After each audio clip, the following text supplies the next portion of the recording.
सभी श्रोता भाई बहनों को भगवान गिरि गोवर्धन नाथ जी के पूजन की बहुत बहुत बधाइयाँ। आस्था चैनल के सभी श्रोताओं को, भाई बहनों को, फेसबुक यूट्यूब पर कथा का रसास्वादन कर रहे सभी श्रोता भाई बहनों को भगवान गिरि गोवर्धन नाथ जी के पावन चरणारविंद का रस आस्वादन प्राप्त हो, रस तत्व प्राप्त हो। बड़े सौभाग्यशाली हैं आप और हम जो भगवान गिरि गोवर्धन नाथ जी के पावन चरणारविंद का रस आस्वादन करने का अपन सबको सौभाग्य मिला है। ठाकुर जी की कृपा, दया, उदारता। कल दीपावली का पूजन आप सभी ने करा। आप और हमने मिलकर खूब दीपोत्सव मनाया, माता लक्ष्मी को अपने घर में बुलाया। पर निवेदन है, केवल माता लक्ष्मी को ही अकेले नहीं बुलाना है। हमें माता लक्ष्मी से निवेदन करना है, माँ आप जब गणेश जी को लेकर आए तो बुद्धि के देवता को लाएं। आप जब गणेश जी को लेकर आए तो रिद्धि सिद्धि को भी लेकर आए। श्रेष्ठ बुद्धि, श्रेष्ठ विचार और मन का शुद्ध भाव हमारे भीतर प्रवेश करे। घर में केवल अकेली लक्ष्मी ही श्रेष्ठ नहीं होती। पहले भी कथाओं में कहा कि लक्ष्मी आती है, मना नहीं, पर लक्ष्मी जब घर में प्रवेश करती है तो बहुत सारे अपने कुछ कदम, कुछ चरण, कुछ पांव साथ लेकर आती है कि वो कुछ समय रुककर वापस चली जाती है। भगवान गिरि गोवर्धन नाथ जी के पूजन का महत्व हमको बताया गया। आप सभी के यहाँ गाय के गोबर के गोवर्धन जी बनते हैं और उनका पूजन हम सब करते हैं। पर इस पूजन का जो प्रमाण दिया गया, इस पूजन की जो महत्वता बताई गई, इस पूजन की जो श्रेष्ठता कही गई, वो हमें प्राप्त होती है श्रीमद् भागवत से।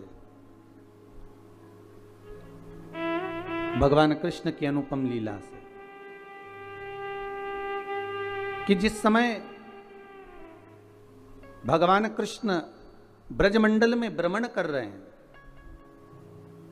पूरे ब्रजमंडल में घूमते घूमते भगवान कृष्ण आज सारी ब्रजवासियों के यहाँ, गोपियों के यहाँ मिलते हुए आ रहे हैं। तो भगवान सारे ब्रजवासियों के यहाँ जब पहुंचे तो ब्रजवासियों से मालूम करा कि आखिर कारण क्या है जो आपके यहाँ इतना पकवान बन रहा है, इतनी मिठाई बन रही है, इतना इतना साज सजाया जा रहा है। और अगर सारे ब्रजवासियों से भगवान कृष्ण पूछ रहे हैं, ब्रजवासियों ने ये नहीं कहा कि हमने लक्ष्मी पूजन की तैयारी करी है। ब्रजवासी तो ये कह रहे हैं कि हमारे यहाँ इंद्र की पूजन होती है और वो इंद्र के पूजन होती है तो हम उस इंद्र के पूजन के लिए इतना सारा पकवान तैयार करें। हमने जो इतना सारा भोग तैयार करा है, इतना सारा पकवान तैयार करा है, ये इंद्र की पूजन के लिए करा। तो भगवान कृष्ण ने सारे ब्रजवासियों से बात करते करते करते करते पूछते पूछते तब एक बुजुर्ग, एक बूढ़ी माता के पास पहुंच गए। एक बूढ़ी मां के पास जाकर पूछा, मां आप बताओ कि इतना सारा पकवान क्यों तैयार किया जा रहा है? ये इतना सारा भोग किसके लिए तैयार किया जा रहा है? तो महाराज वो बूढ़ी मां कहती है, अरे कान्हा तुमको नहीं मालूम क्या, अपने यहाँ दीपावली के इस पावन अवसर पर, अब दीप उत्सव के पावन अवसर पर हम इंद्र की पूजन की तैयारी कर रहे हैं। अच्छा, तो इंद्र के पूजन क्यों? तो कहा वो लक्ष्मी देता है, जल बरसाता है, और जल वृष्टि होती है ना, तो उस जल वृष्टि के बल पर हमें कुछ फसल प्राप्त होती है, चारा प्राप्त होता है जिससे गौएं चरती हैं, और वो गाय जो चरती है ना, उसका जो दूध मिलता है, उस दूध से हम मक्खन बनाकर अपना यापन करते हैं। भगवान कृष्ण कह रहे हैं, माता जी, ए बूढ़ी मां, अगर देखा जाए तो गौएं तो गोवर्धन पर्वत पर चलती हैं। गौएं तो गोवर्धन पर्वत पर चढ़ती हैं और वहां की जो दूबा है, घास है, उसी को तो पाती हैं। अरे मां, अगर मान लो गिरी गोवर्धन नाथ नहीं होते, गोवर्धन बाबा नहीं होते, तो तुम्हारी गौओं को भाग कहां से मिलता, और वो दूध कहां से देती, वो मक्खन कहां से देती।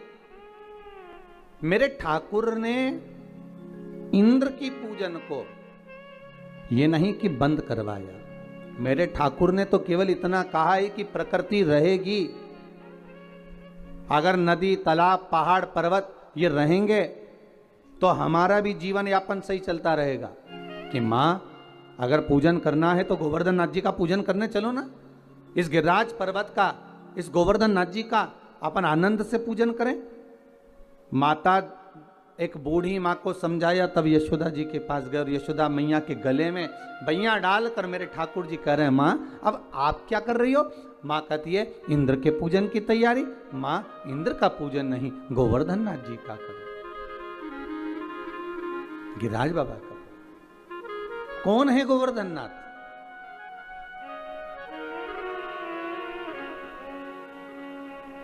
जिस समय पर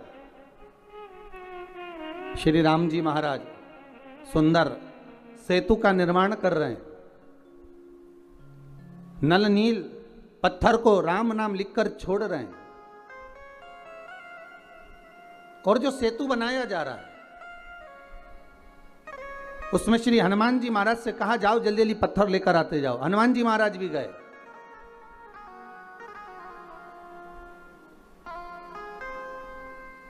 महाराज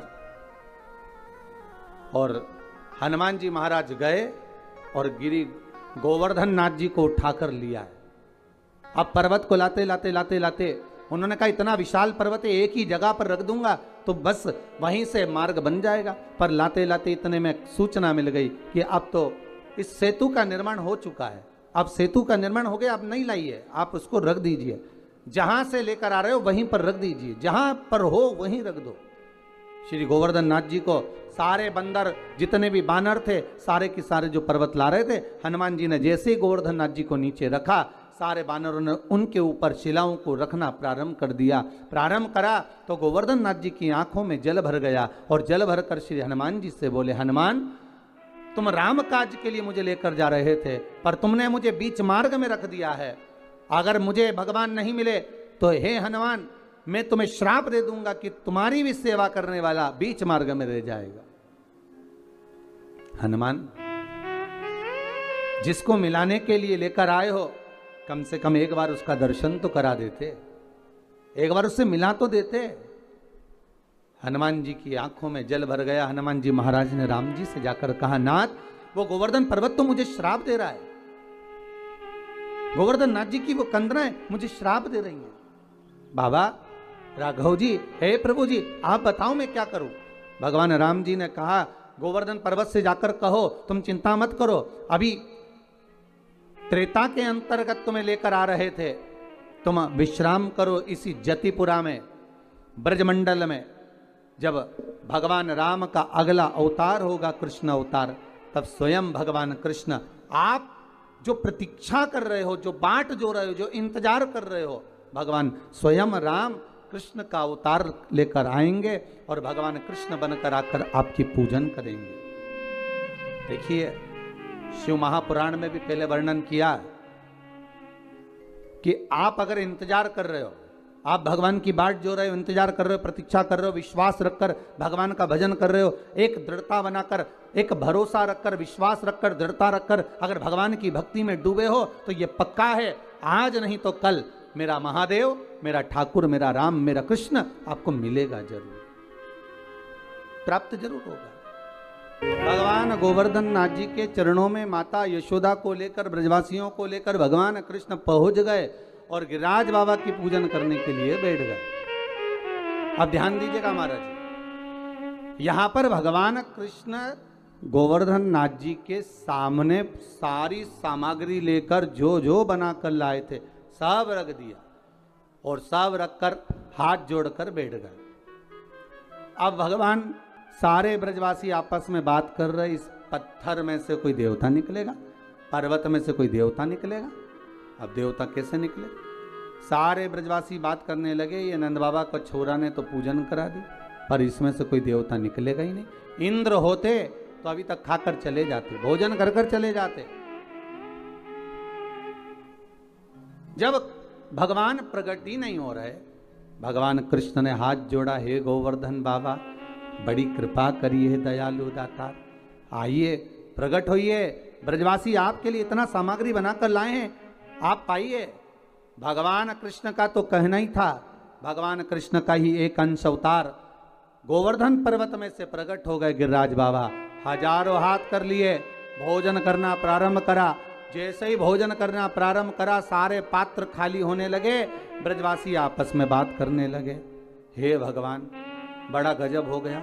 इंद्र था तो भोजन करने के बाद थोड़ा छोड़कर भी जाता था, ये तो पूरे की पूरे बर्तन की बर्तन निपटा दे आ रहा है, ये तो सब खाया जा रहा है, सारा पाया जा रहा है। भगवान कृष्ण ने सबना तो भगवान हाथ जोड़कर बोले, हे गोवर्धन नाथ दादा कृपा करिए बाबा, इन ब्रजवासियों के लिए थोड़ा सा प्रसाद छोड़ दीजिए। गोवर्धन नाथ जी ने आवाज कर कर कहा, आकाशवाणी कर कर कहा, सुनो कृष्ण, इन ब्रजवासियों ने मेरे को खाने से रोका है, इसलिए आज के बाद मैं केवल भाव से जीवने के लिए आऊंगा। और महाराज तब से मेरे गोवर्धन नाथ भाव से जीवते। आप भी अपने घर में जब भोग लगाते हो, एक कटोरी सामग्री बनाकर भगवान के सामने रख दो और एक कटोरी सामग्री बनाकर अलग रख दो। दोनों में जो स्वाद होगा, जो भगवान के सामने रखी है उसका स्वाद अलग होगा, जो अलग से रख दी फ्रिज के ऊपर फ्रिज के अंदर उसका कोई स्वाद नहीं है, पर भगवान के सम्मुख में जो पहुंच गई उसका स्वाद बढ़ गया। अब भगवान कृष्ण ने जो ब्रजवासियों के साथ में मिलकर गोवर्धन नाथ जी का पूजन किया है, आज ही के दिन गिरिराज पूजन के दिन, दीपावली के दूसरे दिन जो गिरिराज बाबा का पूजन किया गया, वही गोवर्धन पूजन की कथा आज चल रही है, वही गोवर्धन चरित्र। जरा ध्यान दीजिएगा,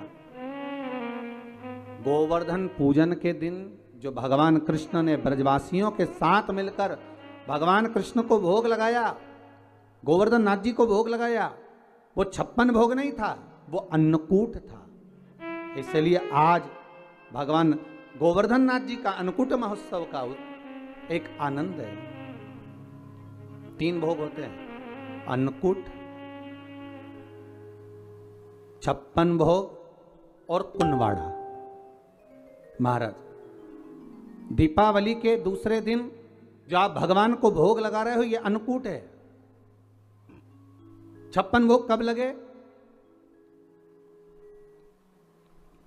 जब भगवान कृष्ण ने गोवर्धन पर्वत को अपनी उंगली पर लिया, 7 दिवस तक जलवृष्टि हुई। 7 दिवस भगवान पर्वत को अपने उंगली पर धारण कर कर रखे। एक दिन में मेरे श्री जी बाबा को, मेरे ठाकुर को, मेरे कन्हैया को, मेरे कृष्ण को एक दिन में 8 बार भोजन आता है। 7 दिन तक भगवान जब तक गोवर्धन पर्वत को अपनी उंगली पर धारण करके रखे, तब तक भगवान ने कुछ नहीं पाया। और जब 7वां दिन पूर्ण हुआ तो एक दिन में 8 बार भोग लगता था, इसलिए 7 दिन का 8 बार का भोज इकट्ठा करके भगवान के सामने रखा, तो सतवटु 56, ऐसे भगवान के सामने 56 भोग आया। तो आज जो भोग लग रहा है वो अन्नकूट है, वो अन्नकूट है महाराज। तो महाराज जो दीपावली के दूसरे दिन लगा वो अन्नकूट है।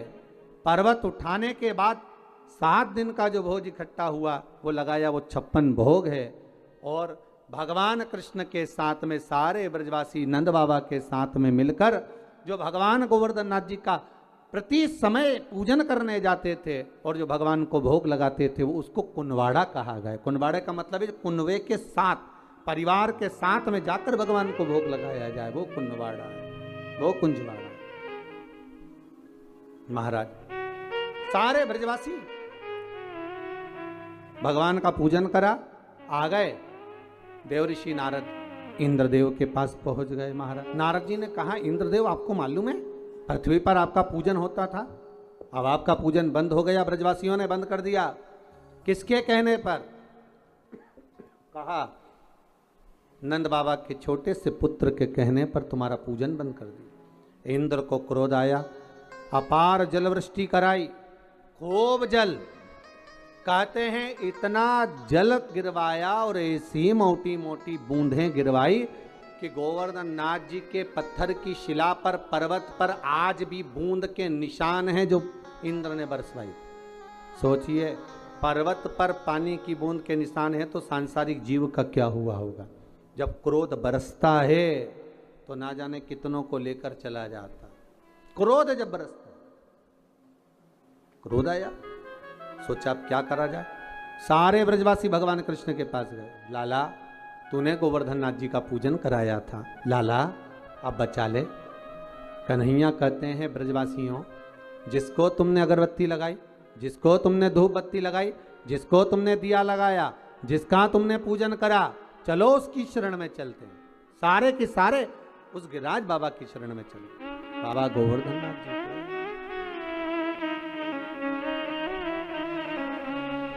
सारे के सारे गिरिराज बाबा की शरण में चले।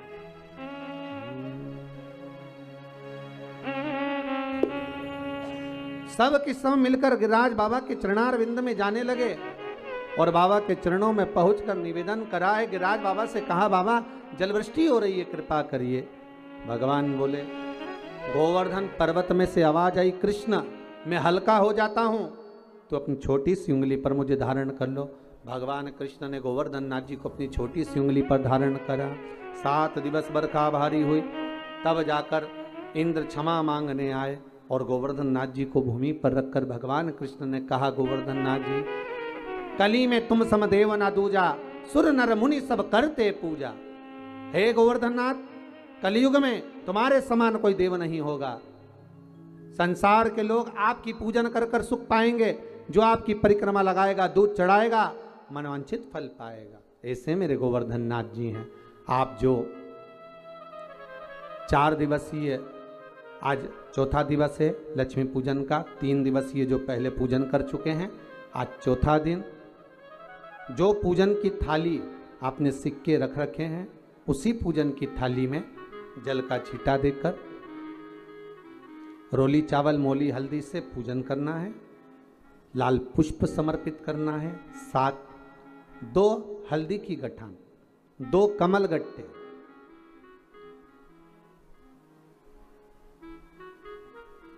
2 तरह का मीठा हो तो वो महाराज आप समर्पित करें।